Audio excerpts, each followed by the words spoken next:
les témoignages. Alléluia.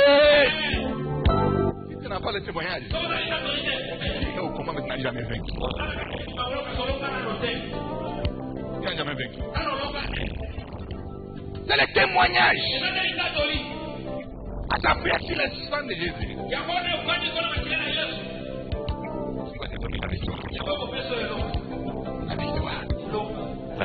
Je vous salue dans le beau et précieux nom de Jésus-Christ. Je me présente, je réponds au nom du frère voilà Barnett Nathan Vital. Je suis JCC dans la classe de Papa Question J32.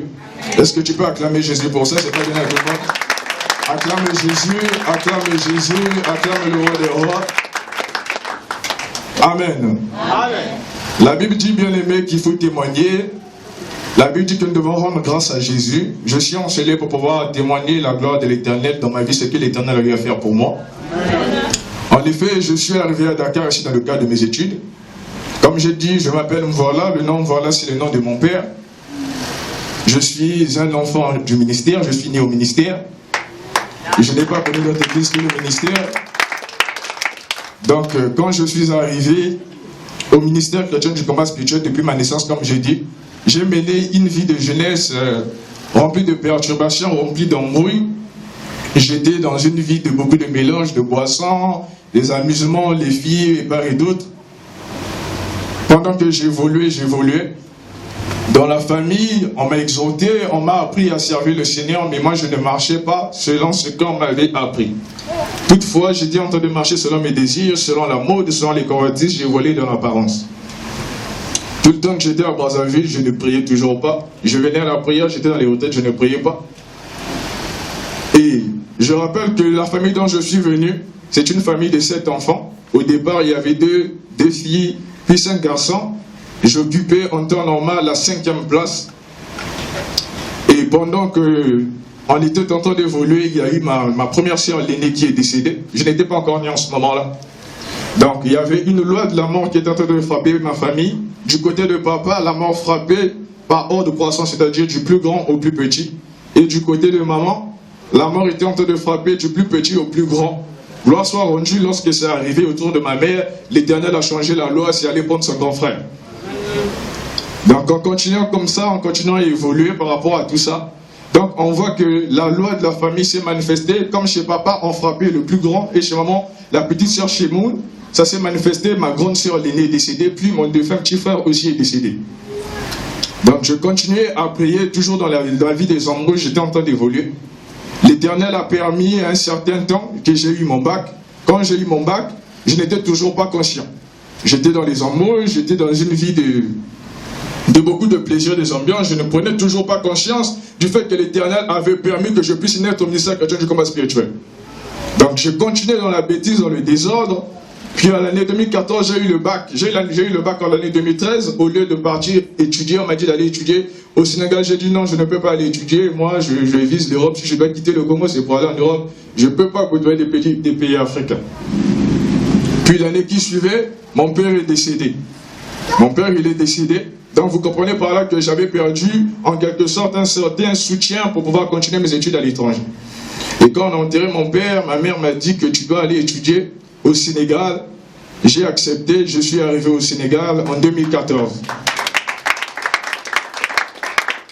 Quand je suis arrivé ici, comme je l'ai dit au début, je ne priais pas. Je suis arrivé à Dakar, j'ai vu qu'il y avait beaucoup de jeunes déterminés, ça m'a tiqué.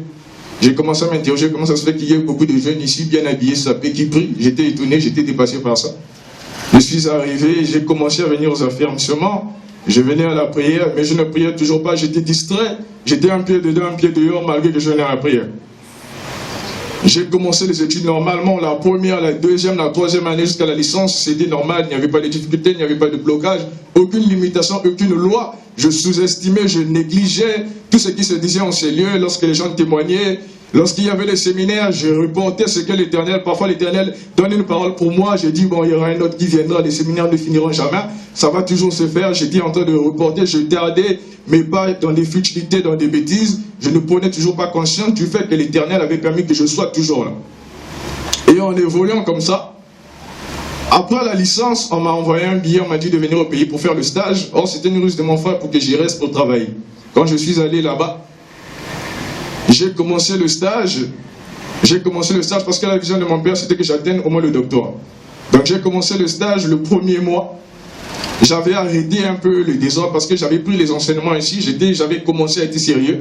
Mais quand je suis allé au pays, comme il y avait tout mon entourage, mes amis du quartier, je me suis assuré de ne pas, que les gens ne soient pas au courant que je devais arriver. J'ai commencé le stage, je ne buvais plus, je n'étais plus avec les filles, je n'étais plus dans les ambiances. Et au stage là-bas, toutefois, les week-ends, le chef il organisait des soirées, des matchs, des nzango pour les femmes et tout. Après ça, la nuit, on nous emmenait dans les boîtes de nous boire, je ne buvais pas. Le premier mois, j'ai résisté. Le deuxième mois, le chef, il a fait demander de ses petits, donc je le présentais à des jeunes filles hautes. Tellement il me présentait de l'argent, il m'a donné certaines opportunités. Un jour, nous étions en train de boire, ils étaient là, je buvais du jus. Et il y avait des chichas, des boissons de part et d'autre. J'ai voulu prouver ce que je connaissais et j'ai repris avec ces choses-là. Pourtant, j'étais enseigné, c'est pour dire à quelqu'un que tu peux commencer les enseignements lorsqu'il y a encore la loi de la famille qui pèse sur toi. À tout moment, tu peux être réclamé et recommencer toute ta vie à zéro. Tu peux perdre ce que tu as reçu en cellule. Donc, je suis tombé comme ça, j'ai ouvert une porte. J'ai donné l'accès au diable. Je ne m'en rendais pas compte. Pour moi, c'était je vais prier comme on est habitué ici. Nous savons comment nous repentir, nous savons comment prier, comment payer le sang de Jésus. Je savais que je peux boire. Après, je vais me repentir, ça va passer. Or, j'avais déjà donné l'accès au diable. Je ne savais pas, je ne m'en rendais pas compte. Un jour, mon frère m'a dit non, petit, toi, tu ne retournes pas à Dakar, tu vas rester travailler dans là où tu es là. Sache que d'ici 3 mois, ça sera des formalités, tu vas passer à un cabinet. Ça va se faire. Moi, j'ai dit non, moi, je peux passer. Toi, tu as un master. Comment moi, tu veux que je puisse rester? Si moi, je ne peux pas rester, je dois rentrer. Comme c'est eux qui gèrent, je suis resté calme, je suis allé parler à maman.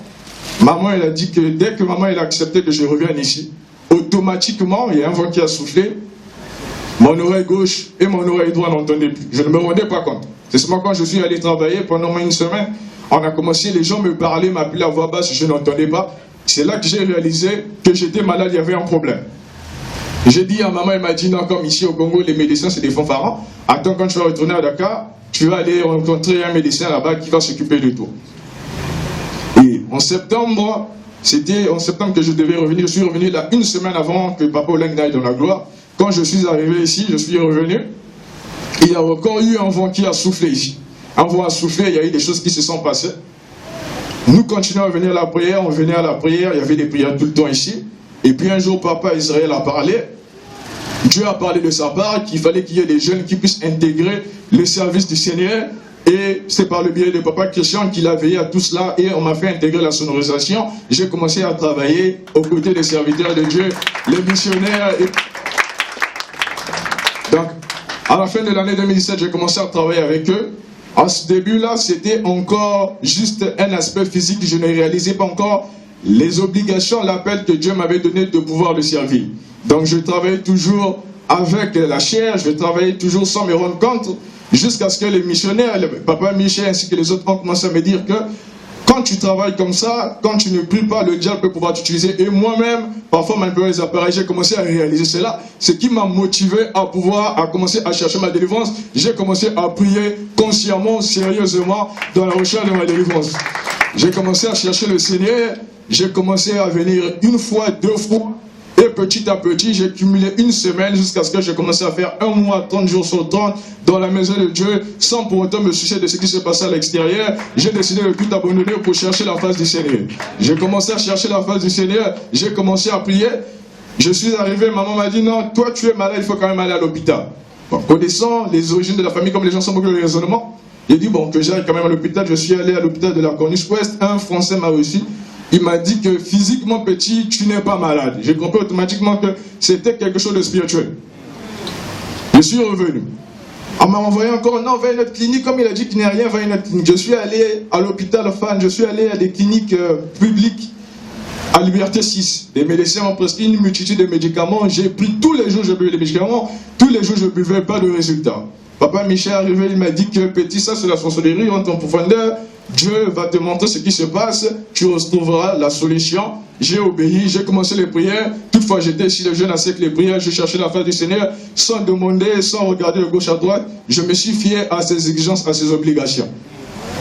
Donc j'ai continué à prier, parce que vu que j'étais revenu pour le Master 1, et là maintenant, la loi de la famille s'est soulevée. Pourtant, mes 2 premiers frères, ils ont le Master. Mais le 3e, c'est un peu tâtonné, puis c'est moi. Il y a eu des blocages qui se sont manifestés sur le point de financiers. Donc il y avait des retards maintenant en ce qui concerne les finances, comme en école, mais un certain accent en ce qui concerne les dates pour effectuer les paiements. Donc je me suis accroché, il était vraiment difficile pour moi de pouvoir finir l'année conformément au planning scolaire. Donc j'ai continué en ce sens, toujours dans la prière. Papa Michel me dit, ne t'inquiète pas, le Dieu que tu sers ici ne permettra jamais que tu échoues. Accroche-toi, l'Éternel va s'élever, l'Éternel va se manifester.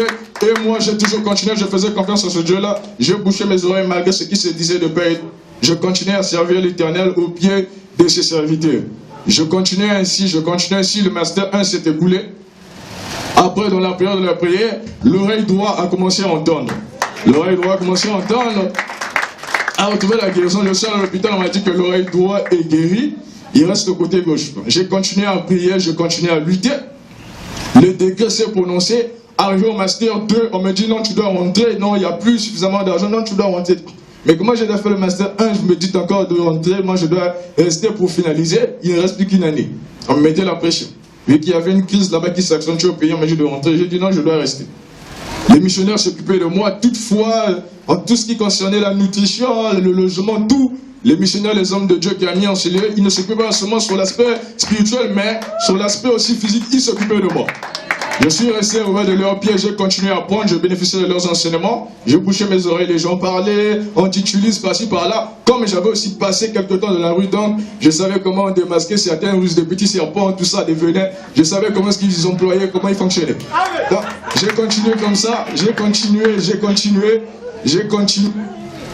à prier, et le master 2 est arrivé en cette année 2020. La rentrée c'était prévu en octobre 2019. Jusqu'à au moins le 30 octobre, nous étions à la chambre haute, je n'avais pas d'argent pour m'inscrire. Papa Michel m'a dit, ne t'inquiète pas, l'argent viendra. Vers le 20 novembre, on m'a envoyé l'argent. Je suis allé m'inscrire. J'ai commencé les cours en retard parce que le master 2 chez nous, ça ne prend pas beaucoup de temps à l'université du Sahel, ça ne prend pas du temps. Donc au plus tard, décembre, c'était déjà la fin. Donc je n'ai même pas fait un mois de cours, j'ai cumulé les séminaires là. Dieu a permis que je finisse le premier semestre avec un 13 de moyenne, 13,64. Dieu m'a honoré à sa façon et je lui rends grâce par rapport à ça. Le second semestre a été entamé et un jour j'ai dit à Papa Michel que je dois aller lire parce qu'il y a des gens qui viennent ici, si j'échoue, ils diront que c'est la prière. Ils vont appeler ma mère pour dire que c'est la prière qui me fait échouer. Donc je dois faire la part des choses pour que ces gens-là soient confondus à la fin. Donc j'ai continué à prier, on était là tous les jours la prière. J'ai continué à prier et le corona a frappé, on a annulé les soutenances, on a annulé les examens. Et je m'inquiétais par rapport à ça. On a établi une date pour que je puisse soutenir. Ils l'ont annulé. Une seconde fois, ils l'ont annulé. Puis une troisième fois, c'était le lundi dernier. On m'a appelé, on m'a dit que tu dois passer. Je suis allé là-bas pour soutenir et Dieu m'a distingué avec une mention très bien. Je suis au devant de vous pour pouvoir rendre grâce à Dieu par rapport à cette mention. Je ne m'y attendais pas, je n'étais pas meilleur que les autres. Dieu m'a honoré à sa manière, on m'a donné une mention très bien. Voilà pourquoi je voudrais motiver un jeune en ce lieu de travailler pour Dieu. C'est bien travailler pour Dieu, ça ouvre les portes parce que Dieu est un Dieu de faveur. La Bible dit qu'il n'est redevable à personne. Lorsque tu travailles pour Dieu, sois rassuré que le Dieu vivant, le Dieu que tu veux chercher dans ce siège, il va te bénir. Ce Dieu-là, il va te manifester. La Bible dit, attache-toi à Dieu, tu auras la paix, tu joueras du bonheur. Rassure-toi que lorsque tu t'attaches à l'Éternel, ce Dieu-là bien-aimé, il te fera rayonner. Ce Dieu-là bien-aimé, il va te bénir. Malgré ce que les gens tentent de dire, malgré les influences, malgré les réclamations de ma famille, malgré les faiblesses, bien-aimé, j'ai persévéré. Je me suis accroché au Dieu de la justice. Je me suis accroché aux enseignements. Je me suis accroché au conseil, bien-aimé, des missionnaires. Du coup, plus de ça, bien-aimé, que je ne cesserai guère de remercier, bien-aimé, pour leur attention. Au ciel de Dakar, nous avons bien-aimé le temps, bien-aimé, de pouvoir rencontrer les missionnaires, les hommes de Dieu, ce qui n'est pas toujours évident dans les autres sièges. Voilà pourquoi, quand nous sommes là, bien-aimés, nous devons prendre au sérieux notre délivrance. Nous devons prendre au sérieux l'appel que Dieu nous a donné dans ce ministère. Parce que Dieu n'a pas permis que tu viennes en ce bien-aimé pour sortir tel que tu es venu. Dieu n'a pas permis que tu connaisses le ciel de Dakar, le ministère que du commerce spirituel, afin d'échouer. Voilà pourquoi tu dois réaliser, bien-aimé, tu dois boucher tes oreilles. Tu dois, bien-aimé, aller plus loin. Tu dois ignorer les futilités. Tu dois ignorer ce qui te dit. Tu dois te concentrer sur tes objectifs. Rassure-toi, bien-aimé, que tu es le Moïse de ta famille. Dieu, si t'a choisi en Seigneur, bien-aimé, c'est pour que tu sois une référence pour ta famille. C'est pour que tu changes les choses. C'est pour que tu fasses évoluer les choses. Que Dieu bénisse, bien-aimé, ce témoignage. Que bénisse l'Éternel, bien-aimé, pour la grâce qu'il m'a faite. Je bénis l'Éternel pour la victoire. Que l'Éternel, bien-aimé, se souvienne des hommes de Dieu. Que l'Éternel se souvienne de la justice. Que l'Éternel se souvienne de son appui. Que l'Éternel se souvienne de tous les parents, bien-aimé, du couple Osama, du couple missionnaire, du couple Tsati. Que Dieu se souvienne d'eux.